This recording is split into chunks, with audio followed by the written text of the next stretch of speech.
hili la ushirika, kuwa na benki katika taratibu za kawaida, leo tusingekuwa na benki hii. Na washukuru sana wote ambao wamefikia hapa. Naomba nimshukuru Babu, mkuu wa mkoa wa Kilimanjaro.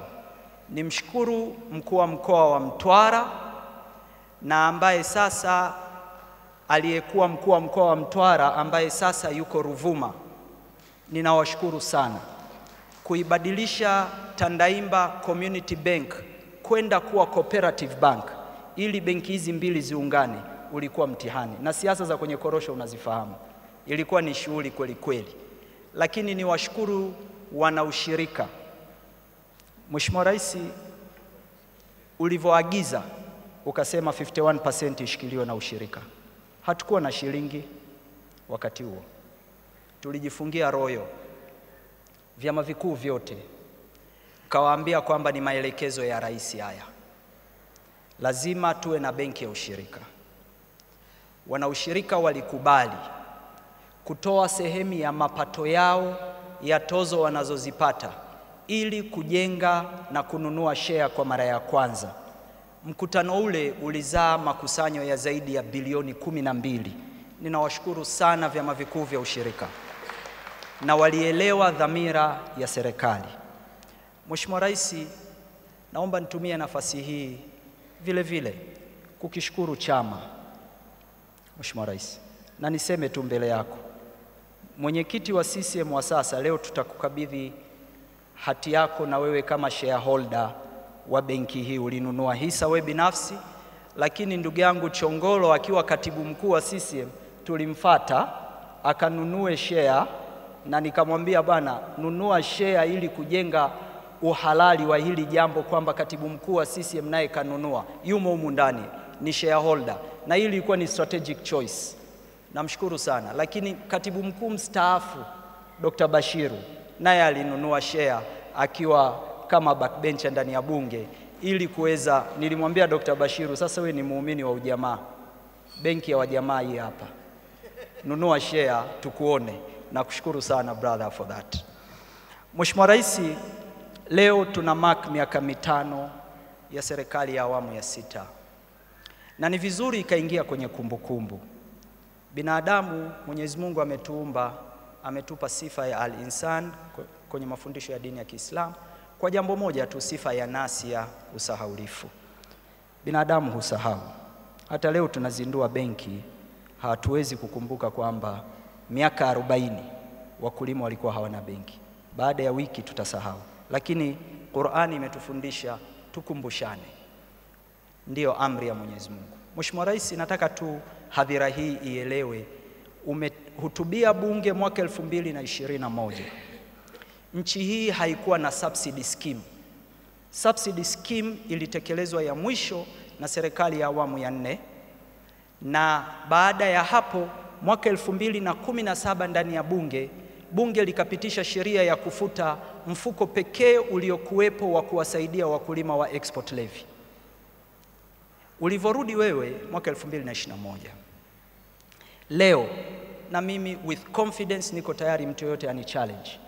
Hii ndio serikali inayofanya the largest subsidy scheme kwenye nchi zote za kusini mwa Afrika. Hii serikali. Mheshimiwa Rais, kwa mwaka 24-25 serikali unayoiongoza inatumia bilioni 99.5 kwa ajili ya ruzuku ya zao la pamba. Mheshimiwa Rais, kwenye zao la tumbaku serikali unayoiongoza inatumia jumla ya bilioni 21 kwa ajili ya ruzuku ya tumbaku. Mheshimiwa Rais, kwenye zao la korosho ambalo mwaka huu watu wote tumeshangilia na tumekuwa na uzalishaji ambao toka tumepata uhuru hatujawahi kufikia, watani 520,000 na kitu, umetumia jumla ya bilioni 281, na hapa naomba iwe recorded properly, bilioni 281 kama pembejeo na miche, na wakulima wanapewa bure, na wakulima kwenye msimu uliopita Mheshimiwa Rais wameuza mazao yenye thamani ya trilioni 1.5, ni fedha za wakulima mfukoni. Tunataraji export value ya zao la korosho itakwenda 1.8 to 1.9 trillion shilling kwa nchi yetu. Mheshimiwa Rais, ruzuku ya mbolea. Huu ni mwaka wako wa 3 unatekeleza ruzuku. Wakati unazungumza na bunge, matumizi ya mbolea ya nchi hii yalikuwa tani 300,000 kama na 30,000 na 60,000. Msimu uliopita wa kilimo wa 23-24 tumetumia jumla ya tani 860,000 na msimu huu tunataraji matumizi ya tani 1,200,000. Kwa jumla mpaka sasa umetoa jumla ya bilioni 653 kama ruzuku ya kwenye mbolea. Mheshimiwa Rais, serikali yako mwezi wa 8 mwaka huu umezindua program ya mechanization pale kwenye 88, na nchi hii kwenye kusini mwa jangwa la Sahara mpaka kufika mwaka 2025, 26, 26, 27, 27, 28 nchi hii itakuwa na mechanization center 1000. Jumla ya matrekta 10,000 yananunuliwa na serikali, power tiller, combine harvester. Na Mheshimiwa Rais, sasa hivi tunavyoongea tumenunua vifaa vya kuchimbia visima kwa wakulima, jumla ya magari, na tutakuwa na magari mawili makubwa kati ya magari 20 tulionunua ya kuchimbia visima. Magari mawili yatakuwa na uwezo wa kuchimba mita 1500 kwenda chini kwa ajili ya kuyatafuta maji. Mheshimiwa Rais, programu hii ya mechanization serikali unayoiongoza itatumia 1.2 trillion shilling kwa ajili ya mechanization centers. Na wakulima tumefanya pilot kwenye pamba, sijui kama mkurugenzi wetu wa bodi ya pamba yuko hapa. Mheshimiwa Rais, wakulima wa pamba ambao walikuwa wanakodi trekta kwa wastani wa shilingi 70,000 mpaka 100,000 wamelimiwa mwaka huu kwa shilingi 35,000 kwa ekari. Itakuwa ni mechanization center ambayo itakuwa ni service center kwa ajili ya kutoa ruzuku kwa wakulima. Siku zote nchi hii tumehubiri matumizi ya zana za kisasa. Hawezi mkulima mdogo huyu kwenda kufanya hiyo kazi ya zana za kisasa. Mheshimiwa Rais, umetoa ruzuku ya mbegu kwa mara ya kwanza ndani ya serikali unayoiongoza. Tunatoa ruzuku kwenye mbegu ya mahindi, tunatoa ruzuku kwenye mbegu ya alizeti, tunatoa ruzuku kwenye mbegu ya ngano. Lakini mbali na hapo, Mheshimiwa Rais, sekta hii ya kilimo mwaka 2021 mikopo yote iliyokuwa inaenda direct kwa wakulima ilikuwa ni bilioni 800. Bilioni 800. Leo mikopo iliyoenda kwenye sekta ya kilimo ni trilioni 4 bilioni 270. Mheshimiwa Rais. Mheshimiwa Rais, kwa mara ya kwanza toka nchi hii ipate uhuru unatoa subsidy kwenye uzalishaji, lakini unatoa vile vile ruzuku kwenye bei za wakulima. Kwa mara ya kwanza National Food Reserve Agency uliipa kibali, na hivi karibuni tuta launch Food Security Bond. Mheshimiwa Rais, namshukuru Waziri wa Mipango ameshaidhinisha, namshukuru Wizara ya Fedha wameshaidhinisha. Tuna launch Food Security Bond, lakini hifadhi ya chakula ya nchi yetu imefika tani 700,000. Haijawahi kufika toka tunapata uhuru. Lakini ulikubali bei za mahindi zilivyoanguka zikawa 300, 400, ukaniagiza nunueni kwa minimum price ya shilingi 700 kwa wakulima. Umewapa mbegu, umewapa mbolea, wakakosa soko, serikali imeingia kwa ajili ya kuwa off-taker na inahifadhi mazao. Na niwahakikishie wakulima kwamba safari hii tumejiandaa vile vile kwenda sokoni kwa ajili ya kununua mazao ya wakulima. Mheshimiwa Rais, nini maana yake hizi hatua ulizochukua za awali? Mheshimiwa Rais, leo wakati unahutubia bunge, ukuaji wa sekta ya kilimo ulikuwa 2.7. 23-24 growth ya sekta ya kilimo imefika 4.2. Mwaka huu tunataraji tunaweza tukafika 5%. Malengo uliotupa ni kufika 10% mwaka 2030. Lakini Mheshimiwa Rais, wakati tunaingia madarakani, average export value ya nchi yetu ilikuwa ni dola bilioni 1.2 wastani. Leo 23-24 mauzo ya nje ya sekta ya kilimo mazao ni dola bilioni 3.5. Mheshimiwa Rais, usalama wa chakula umefika 120%. Leo Tanzania confidently tunaenda nje na kusema sisi ni wazalishaji wa pili wa mahindi Afrika, wazalishaji wa pili wa zao la tumbaku, kwa sababu kwenye zao la tumbaku, Mheshimiwa Rais, sisi tulikuwa hatupo kwenye 1, 2, 3, 4, 5, tulikuwa kuna kundi linaitwa others na wengineo, ndio tulikuwa huko. Ndani ya miaka mitatu leo Tanzania ni second largest producer wa tumbaku Afrika. Mheshimiwa Rais, leo Tanzania baada ya Brazil ndio ni nchi ambayo ina single owned processing plant ya Greenleaf, iko Morogoro, the largest single processing plant ya kuprocess tumbaku iko hapo Morogoro. Kiwanda cha pili kwa ukubwa duniani baada ya Brazil kiko Tanzania. Mheshimiwa Rais, leo hii ulilaunch scheme ya BBT na ilikuwa ina mjadala mkubwa sana kwenye nchi yetu, kama ambavyo uliibuka mjadala wa benki ya ushirika, kwamba mnaanzisha benki ya ushirika, kwa nini? Kuna TADB. Na mimi ningependa kutumia nafasi hii kuwaambia wenzetu, TADB kisera, Mheshimiwa Rais, ni development bank. Bahati mbaya bungeni ilikuwa, kwa nini TADB haipo Nzega? Kwa nini haipo Igunga? Kwa nini haipo Njombe? Haiwezekani TADB kwenda kuwa katika infrastructure ya commercial. Ni benki ya maendeleo ambayo inatakiwa iwekeze kwa muda mrefu, itoe guarantee scheme kwenye commercial bank. Tulianzisha benki ya COP kama commercial bank ya wakulima na inayomilikiwa na wakulima, ambayo itafanya commercial function. Baada ya kukosekana hii benki ya wakulima ambayo ni commercial, TADB ndio ilibidi aweze kukava ile vacuum kwa ajili ya kwenda kutoa mikopo ya wakulima midogo midogo kama wanavyotoa NMB na CRDB.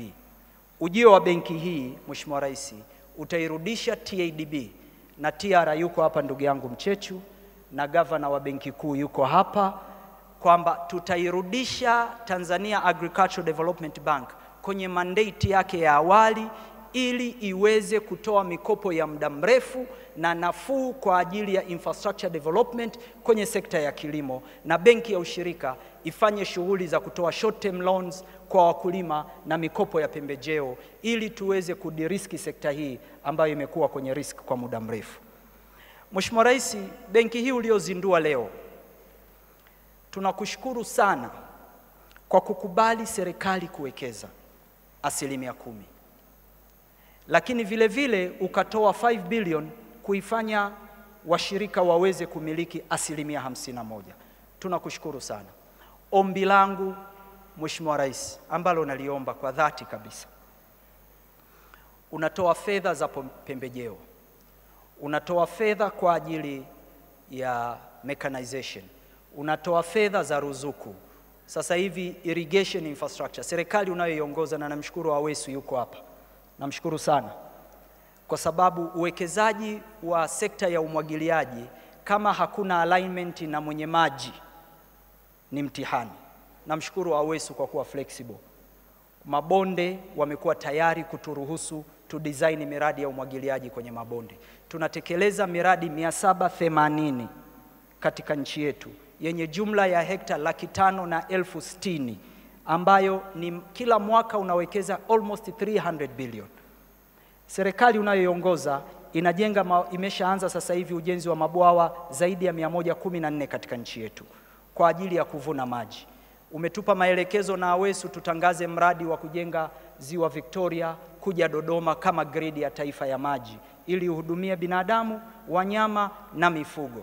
Hii uwekezaji wote huu, Mheshimiwa Rais, kama benki kuu yetu haitakubali kufanya reforms za financing model kwenye nchi yetu, na sisi kama nchi kuwa na first agricultural financing policy, ambayo kutakuwa na mfumo wa ukopeshaji kwenye sekta za uzalishaji kwa maana ya kilimo, mifugo na uvuvi, tofauti na mifumo ya sasa ya fedha bado tutakuwa na safari ndefu ya kumuondoa mwananchi huyu maskini katika umaskini uliopo, kwa sababu watahitaji kuwa na mifumo sahihi, incentive scheme ambazo commercial bank zitapewa ili ziweze kumkopesha mkulima tofauti na wanavyomkopesha muuza duka, wanavyomkopesha Bakhresa, wanavyomkopesha na mwingine yoyote. Mkulima na sekta ya kilimo wanahitaji unafuu tofauti kabisa wa product zilizoko sokoni na hatua zilizoko sokoni. Mheshimiwa Rais, ili tusivuruge Coop Bank, umenipa maelekezo. Kutakuwa na dirisha ndani ya benki ya ushirika. Dirisha hili litakuwa ni dirisha maalum. Tunayo AGITF, na Mheshimiwa Rais umetuombea fedha za BBT kutoka African Development Bank. Watu wengi wamekuwa wakihoji development ya BBT. Tumepata dola milioni 129 ambayo tutautekeleza mradi wa BBT Wizara ya Kilimo, na kwa dada yangu Washatu Wizara ya Mifugo na Uvuvi.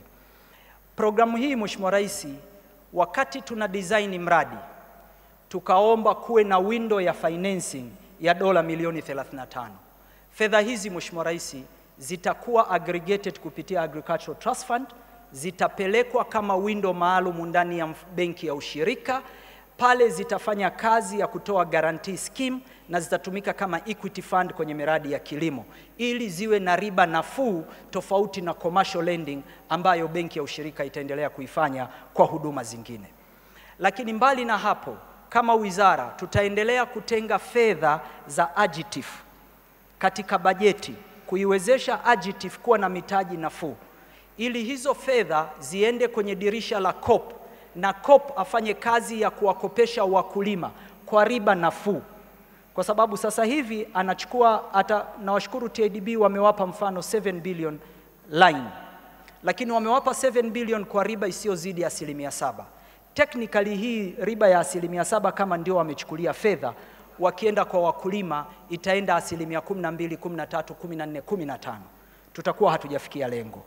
Kwa hiyo fedha hizi zitakazotengwa ndani ya mfuko wa AGITF moja kwa moja zitasimamiwa kupitia Coop Bank, na litakuwa dirisha la guarantee na equity fund kwa ajili ya kuwadiriski wakulima na kuwapatia mikopo ya single digit, na hazitatoka serikalini zikiwa na riba inayozidi 2% mpaka 3%. Mheshimiwa Rais, sisi leo kama wakulima, na naomba wanaushirika wote wa SACCOS na mazao wasimame, waliomo ndani ya ukumbi huu wote naomba msimame.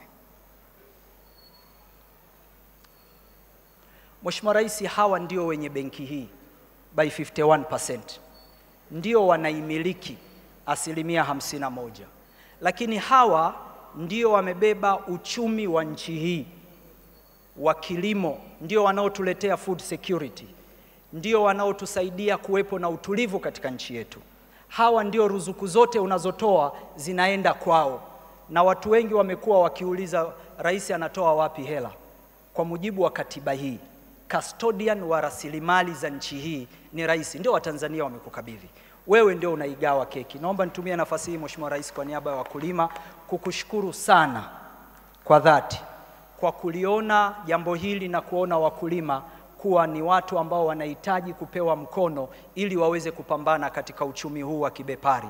Asante sana, na nawashukuru wakulima kwa commitment yao kwenye sekta ya kilimo. Naomba tukae. Mheshimiwa Rais, African Development Bank wametupa fedha za BBT, lakini IFAD vile vile, IFAD 12, namshukuru Mwigulu huko aliko, namshukuru sana. Namshukuru sana PST, Mheshimiwa Rais, pamoja na majukumu yaliyoko, sijui Stiglers, sijui reli, sijui nini, pale waziri wa kilimo na katibu mkuu wizara ya kilimo tuna kauchochoro, tunaenda kuongea kabisa majadiliano. Ndio maana mimi kamati ya budget wakiniita na kamati ya kilimo kuniambia hupewi hela kwa nini, naambia msio na wasiwasi, nitazipata.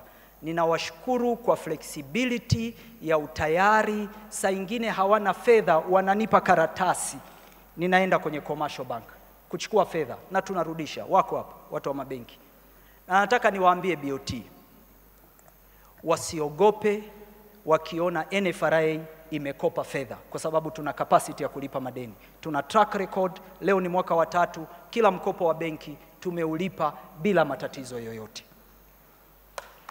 Mheshimiwa Rais,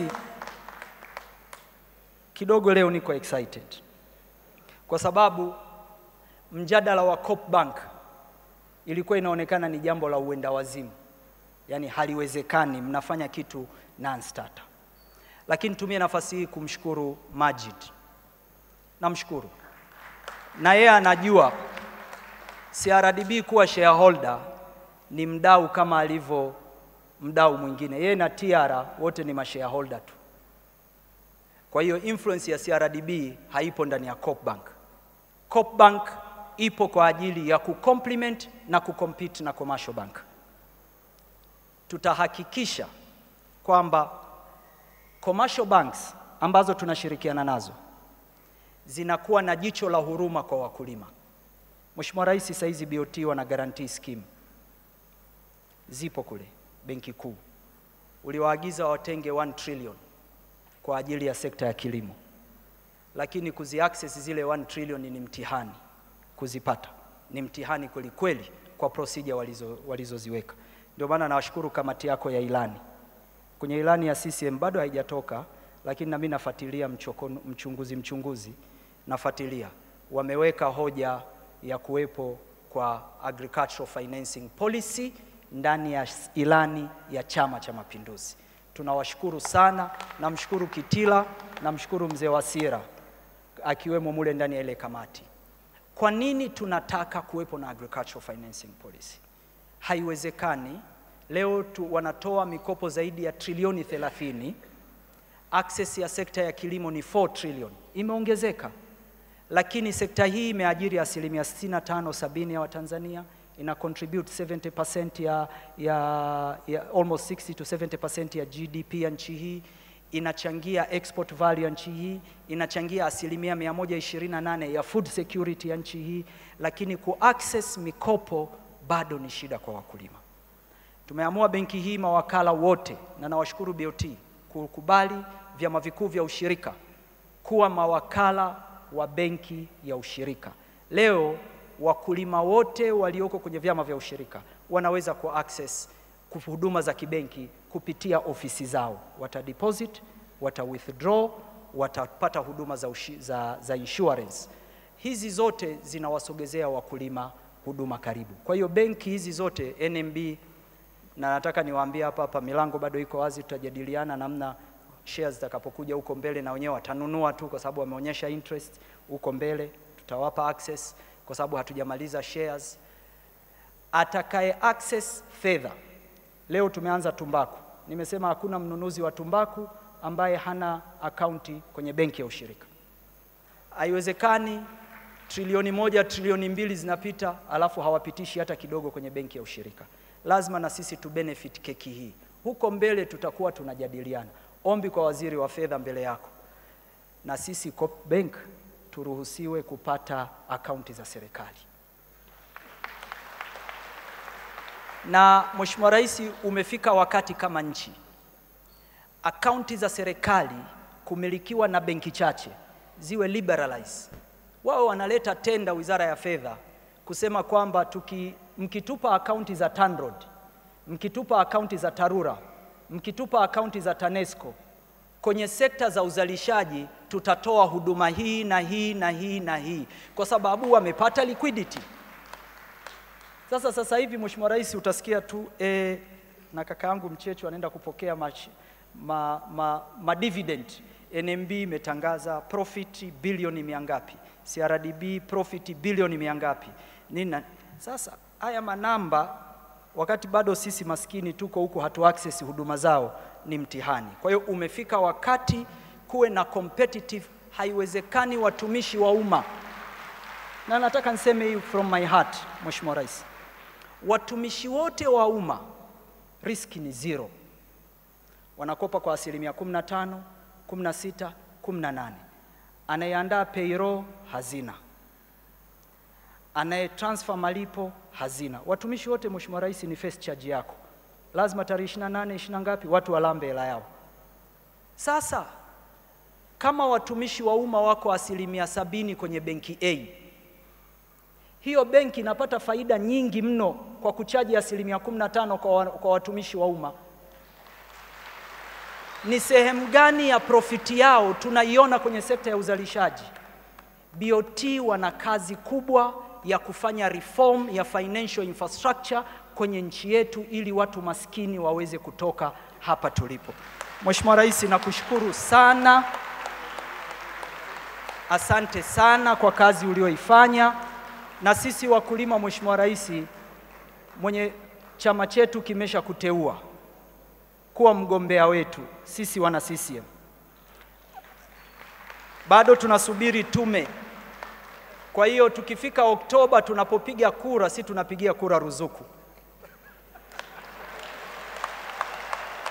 Tukifika Oktoba tunapigia kura benki ya ushirika. Tukifika Oktoba tunapigia kura mfumo wa TMX na commodity exchange na stakabadhi ya ghala. Kwa hiyo reforms zinazojadiliwa huko kwingine waendelee nazo. Sisi reform ni hizi kwenye maisha yetu. Kwa hiyo Mheshimiwa Rais, tunakushukuru kwa dhati. Ufahamu nyuma yako pamoja na wewe tunao vyama vya ushirika 7,000. Tunao wakulima zaidi ya 8,000,000. Sio kwa namba tu, tunamjua anaishi wapi, anakaa wapi, namba yake ya simu ni nini. Kwa hiyo jeshi lipo already existing.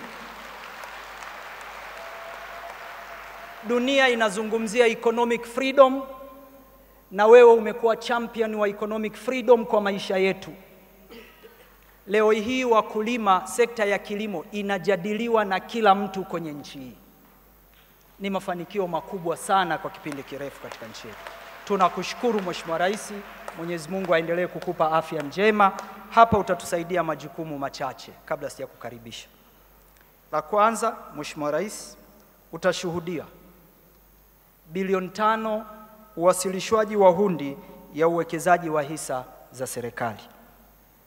Mheshimiwa Rais, TR yuko hapa, kisha saini na mzigo ushaingia. Benki ya ushirika wanayo tayari bilioni 5 ya 10% za serikali.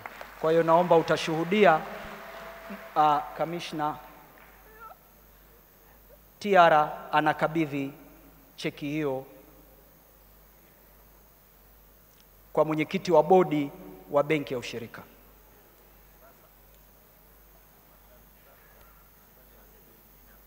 Mheshimiwa Rais, tukio la pili utakalolishuhudia hapa, Mheshimiwa Rais, ni kukabidhi hundi ya mchango wa serikali. Hii ni bilioni 5 uliyoitoa wewe mwenyewe kusaidia vyama vikuu vya ushirika. Hilo ndio litakuwa tukio la pili utakalolifanya.